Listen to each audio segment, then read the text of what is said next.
A White House meeting between Trump and Zelensky falls apart. What I saw in the Oval Office was disrespectful, and I don't know if we can ever do business with Zelensky again. We'll talk to VOA White House Bureau Chief Patsy Widakuswara. Trump said that Zelensky, quote, disrespected the United States of America and its cherished Oval Office. He can come back when he is ready for peace. What could this mean for Ukraine, Europe, and the world? This is, I think, going to be now a question. The Europeans are going to have to decide how they can support Ukraine. Today is Friday, February 28th, and this is The Issue from VOA. Hi, everyone. I'm Lori London. And I'm Scott Walterman. I'm very serious. You're gambling with the lives of millions of people. You're gambling with World War III. You're gambling with World War III.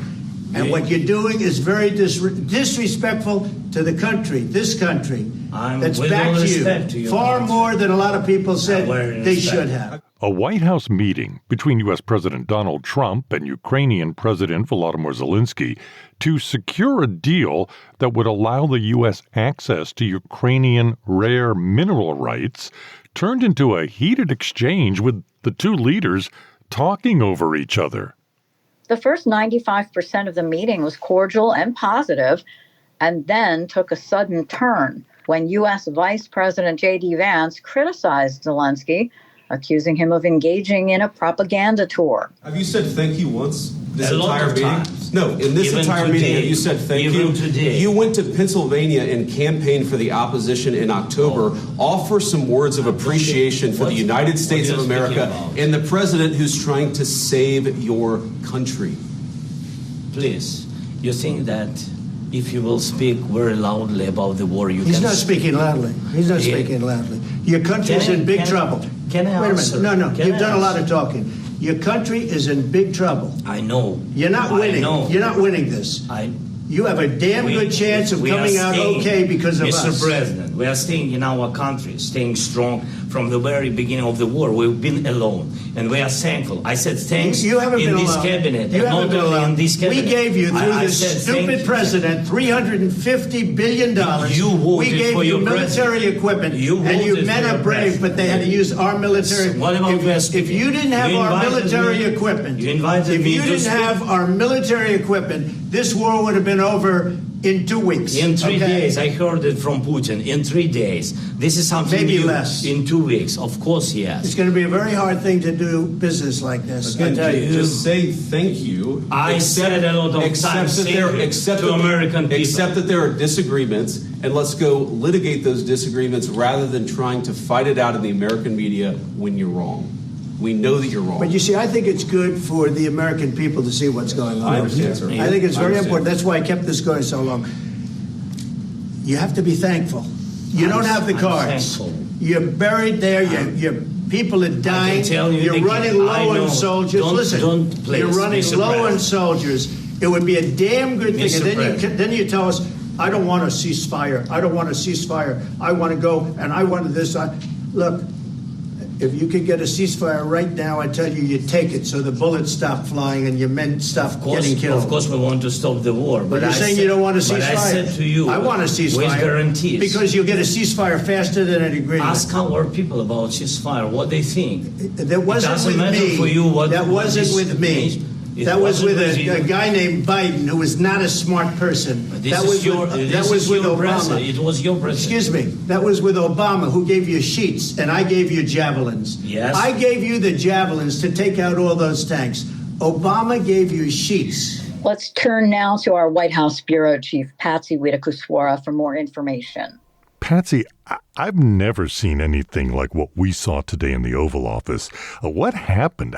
How did the meeting devolve? I've never seen it either, Scott. This meeting, which was witnessed by dozens of American and Ukrainian reporters in the Oval Office, was at first cordial.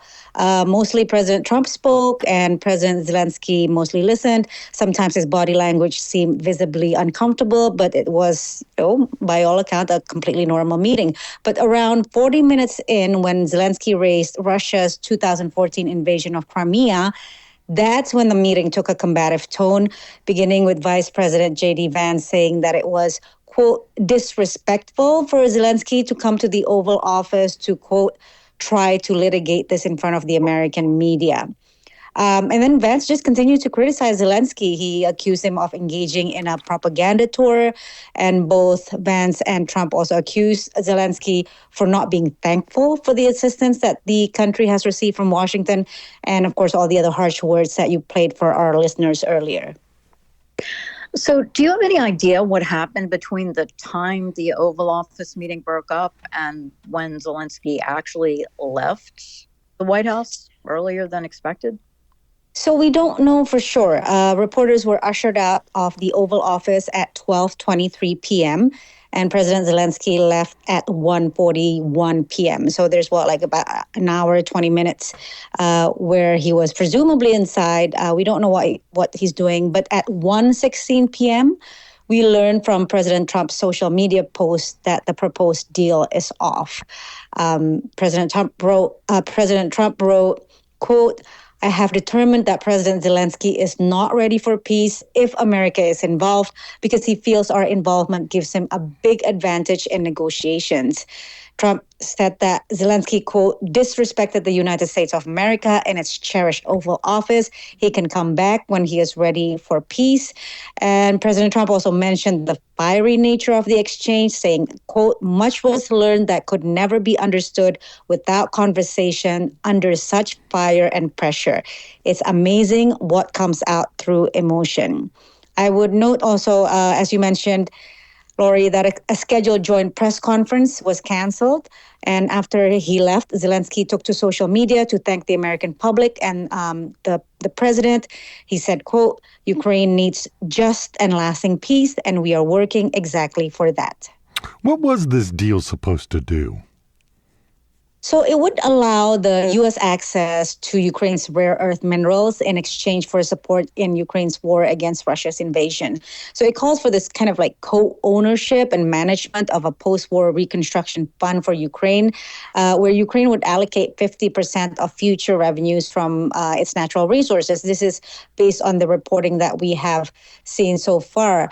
Now, President Trump has characterized the deal as a type of a backstop in lieu of security guarantees in which the U.S. would support European peacekeeping forces in Ukraine after the war ends, which is what the Europeans want, France and Britain, for example. And Trump has suggested that with this minerals deal, there will be Americans... And President Trump has suggested that with this minerals deal, there will be Americans in Ukraine, which would serve as a deterrence to Russia. That's why he's calling it a type of a backstop. So what are you hearing about reaction from world leaders? How are they reacting to all of this? Depends on the leader, depends on the country. Russian officials obviously cheered it. We saw Dmitry Medvedev, the deputy chair of Russia's National Security Council, posting on social media, quote, the insolent pig finally got a proper slapdown in the Oval Office. Hungary's Viktor Orban also congratulated President Trump on what he said was standing bravely for peace. But if we see European officials, including from France, Germany, Finland, the Netherlands, they all voiced support for Ukraine. European Union High Representative for Foreign Affairs, Kaja Kallas, posted on social media, quote, today it became clear that the free world needs a new leader. It's up to us Europeans to take this challenge. Patsy, thanks so much. My pleasure. Thank you. VOA White House Bureau Chief Patsy Widakuswara. So what could this mean for Ukraine and Europe and, for that matter, the world? Joining us now is former U.S. Ambassador to Ukraine, Steven Pifer, currently an affiliate with the Center for International Security and Cooperation at Stanford. Thank you for taking the time. We really appreciate it. You're very welcome.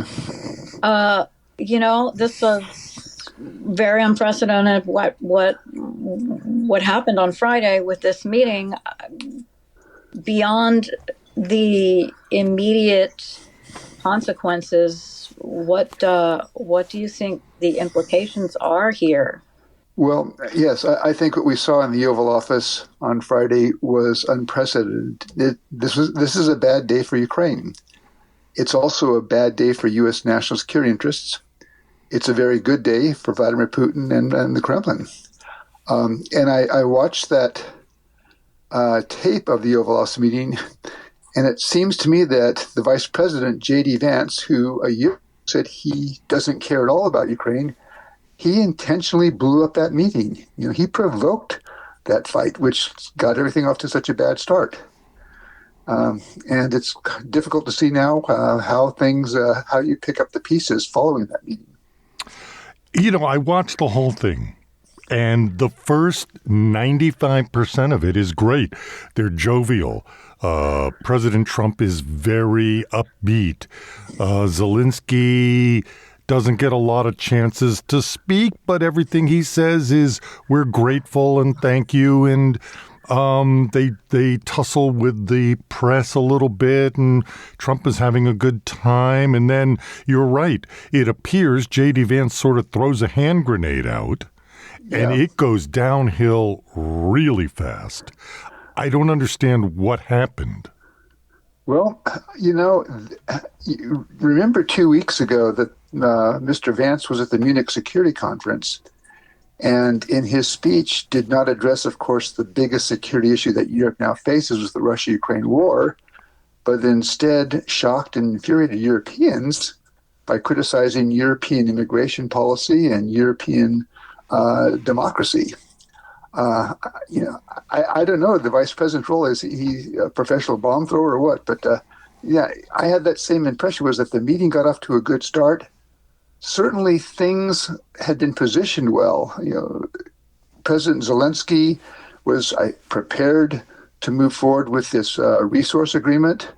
The signals coming out of President Trump after his meetings with President Macron of France and Prime Minister Starmer yesterday of the UK were fairly positive. And then, again, this bomb gets thrown and things just spin out of control. The question is going to be now is, can the pieces be picked up? And here I guess I would look to the people like Secretary of State Marco Rubio, the National Security Advisor Mike Waltz. Can they try to put this thing back on track? Because I think they understand that at this point, if the United States walks away, the effort to broker a solution is going to be stillborn. And they also, I think, understand that the United States has an interest in Ukraine not being defeated by Russia. Well, President Trump, right after that, sent out something on his Truth Social that he believed President Zelensky is not really ready for peace if America is involved, and that he can come back when he's ready for peace. I think it was interesting, too, because Zelensky was sort of, when the vice president made those comments, it was Zelensky just urging skepticism about Russia's commitment to following through and not necessarily, feeling like he citing Moscow's years of broken commitments.